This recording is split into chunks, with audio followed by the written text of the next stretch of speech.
রাজধানীর দক্ষিণখানে বাংলাদেশ প্রতিবন্ধী কল্যাণ সমিতি আয়োজিত শান্তি প্রতিষ্ঠাকারী প্রতিবন্ধী প্রবক্তা শীর্ষক প্রশিক্ষণ কর্মসূচিতে অংশ নেন বিএনপির স্থায়ী কমিটির সদস্য আমির খসরু মাহমুদ চৌধুরী। বলেন, দেশ পরিচালনার দায়িত্ব পেলে উন্নয়ন উৎপাদনে সবার অংশগ্রহণ নিশ্চিত করবে বিএনপি, যেখানে প্রতিবন্ধিতা, ধর্ম, বর্ণ কোনো বাধা হবে না। সবাইকে নিয়ে স্বপ্ন দেখতে হবে, স্বপ্ন কারোর জন্য আলাদা হবে না। আমরা সবাইকে নিয়ে স্বপ্ন দেখছি। পরে প্রশ্নের জবাবে বিএনপির অন্যতম এই নীতি নির্ধারক বলেন, জনগণকে দেশের মালিকানা ফিরিয়ে দেওয়ার সময় হয়েছে। এ নিয়ে বিলম্ব হলে দেশ বিপদগ্রস্ত হবে। প্রত্যেকটি দল তো চাহিদা থাকতেই পারে, সেটার একমাত্র পথ হচ্ছে নির্বাচনে গিয়ে জনগণের ম্যান্ডেট নিয়ে পরিবর্তন করা যেতে পারে। এর বাইরে কিছু করতে গেলে সেটা গণতন্ত্রকে বাধাগ্রস্ত করবে।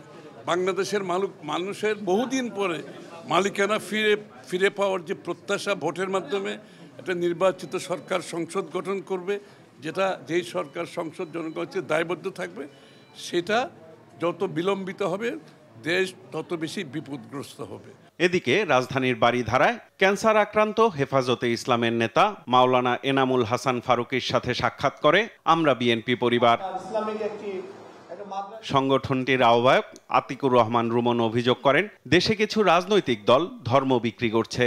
বাংলাদেশে একটি ইসলাম বিক্রি করা দল আছে, আপনারা সবাই জানেন আমি কি বলতে চাই।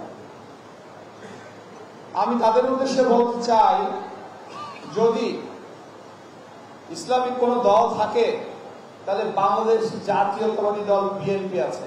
আর বিএনপির সিনিয়র যুগ্ম মহাসচিব রুহুল কবির রিজভী বলেন, আতাতের রাজনীতি কারো জন্য মঙ্গল বয়ে আনে না। আনুপাতিক নির্বাচন যেটি,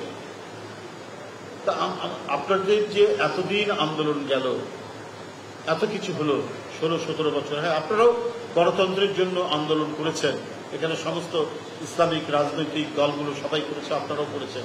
সেদিন তো এই প্রসঙ্গ তোলেন, আজকে এটা এত বড় হলো কেন? অন্যের জন্য ফাঁদ পাততে গেলে নিজে সে ফাঁদের মধ্যে পড়তে হয়, এটাও মাথার মধ্যে মনে রাখতে হবে। এ সময় বিএনপির ভারপ্রাপ্ত চেয়ারম্যান তারেক রহমানের পক্ষ থেকে অসুস্থ ফারুকীর হাতে আর্থিক সহায়তা তুলে দেন রুহুল কবির রিজভী। সাইফুল রিপন, দেশ টিভি, ঢাকা।